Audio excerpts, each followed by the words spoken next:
बाबरी मस्जिद एक मुख्तसर तारीख।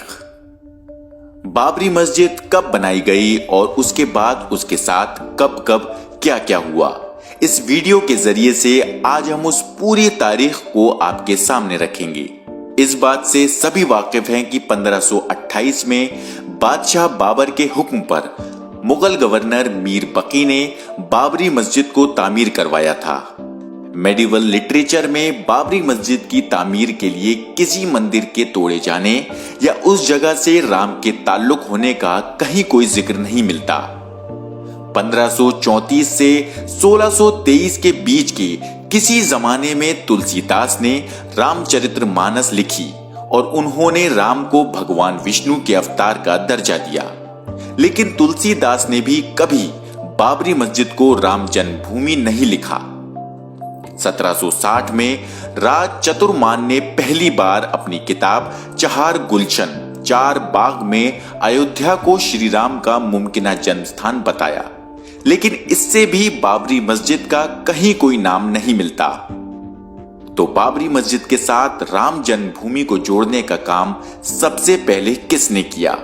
1788 में एक ईसाई पादरी जोसेफ टाइफन हिलर ने बिना किसी सबूत के बाबरी मस्जिद के आसपास राम की पैदाइश की बात सामने लाई। फिर 1885 में महंत रघुबर दास ने राम चबूतरे पर एक मंदिर बनाने के लिए पहली पिटीशन दाखिल की, लेकिन 1886 में फैजाबाद जिला अदालत ने पिटीशन को खारिज कर दिया। उसके बाद 22 दिसंबर 1949 को हिंदुओं के एक ग्रुप ने रात के अंधेरे में चुपके से बाबरी मस्जिद के अंदर रामलल्ला की मूर्तियां रख दी। फिर वो वक्त भी आया जब मुसलमानों को मस्जिद में जाने से रोक दिया गया। 5 जनवरी 1950 को डिस्ट्रिक्ट मजिस्ट्रेट के नायर ने मस्जिद में ताला लगवा दिया और हिंदुओं को वहां पूजा की इजाजत दे दी, लेकिन मुसलमानों को अपनी ही मस्जिद के आसपास आने से भी रोक दिया गया। इसके बदले में के नायर को जनसंघ की तरफ से सांसद का उम्मीदवार बनाया गया। अब बाबरी मस्जिद मामले पर कानूनी लड़ाई पर भी एक नजर डालते हैं। 1950 में हाशिम अंसारी ने मस्जिद का गेट खोलने और नमाज की इजाजत देने की दरखास्त करते हुए फैजाबाद कोर्ट में एक अर्जी दाखिल की। उसके तुरंत बाद गोपाल विशारद और महंत परमहंस रामचंद्र दास ने स्थान जन्मभूमि पर पूजा की इजाजत के लिए दरखास्त दी। इसी बीच 1949 में निर्मोही अखाड़ा ने मंदिर के मैनेजमेंट से प्रिया दत्त राम को हटाकर अखाड़ा के हाथ में चार्ज देने की दरखास्त दी और 1961 में यूपी सुन्नी सेंट्रल वक्फ बोर्ड ने मस्जिद में इबादत के मुसलमानों के हक को बहाल करने के लिए एक अर्जी दायर की। फिर 1984 में विश्व हिंदू परिषद ने विवादित जगह को आजाद कराने और वहां राम मंदिर बनाने के लिए एक पैनल बनाया और इसके लिए एक बड़ी तहरीक चलाई। फिर 1 फरवरी 1986 को डिस्ट्रिक्ट जज के.एम. पांडे ने यूसी पांडे की पिटीशन पर हिंदुओं को इज्तिमाई पूजा की इजाजत दे दी और उस दिन मस्जिद को हिंदुओं के हवाले कर दिया गया। 9 नवंबर 1979 को उस वक्त के प्राइम मिनिस्टर राजीव गांधी ने मंदिर के शिलान्यास की इजाजत दी और 11 नवंबर 1979 को भारतीय जनता पार्टी और वीएचपी ने मिलकर मंदिर का शिलान्यास किया। उसके बाद खूनी रथ यात्राओं और मुस्लिम मुखालिफ फसादात का सिलसिला शुरू हुआ।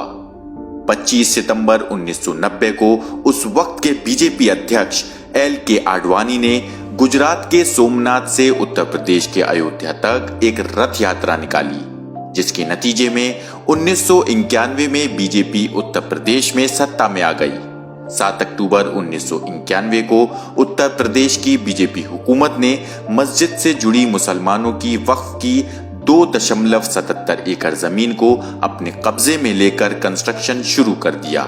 23 जुलाई 1992 को प्राइम मिनिस्टर की मुदाखलत पर यूपी के चीफ मिनिस्टर ने स्टेटस क्वो को बनाए रखने और मस्जिद की हिफाजत की यकीन दहानी कराई, लेकिन 28 नवंबर 1992 को आडवाणी ने सुप्रीम कोर्ट के हुक्म की खिलाफ वर्जी करते हुए मंदिर की तामीर जारी रखने का ऐलान किया।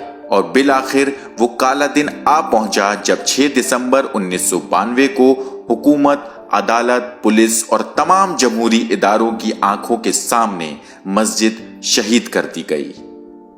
मुल्क भर से 3 लाख कार सेवक बिना किसी रोक टोक के अयोध्या पहुंच गए और देखते ही देखते मुसलमानों की तारीखी मस्जिद को तहस नहस कर दिया गया। बाबरी मस्जिद की शहादत के बाद मुल्क भर में फिरकावाराना फसादात भड़क उठे और सैकड़ों लोगों ने अपनी जानें गंवा दी। उसके बाद बाबरी मस्जिद की शहादत का सबब बनने वाली हालात की छानबीन के लिए हुकूमत की जानिब से 16 दिसंबर 1992 को लिब्राहन कमीशन की तश्कील की गई।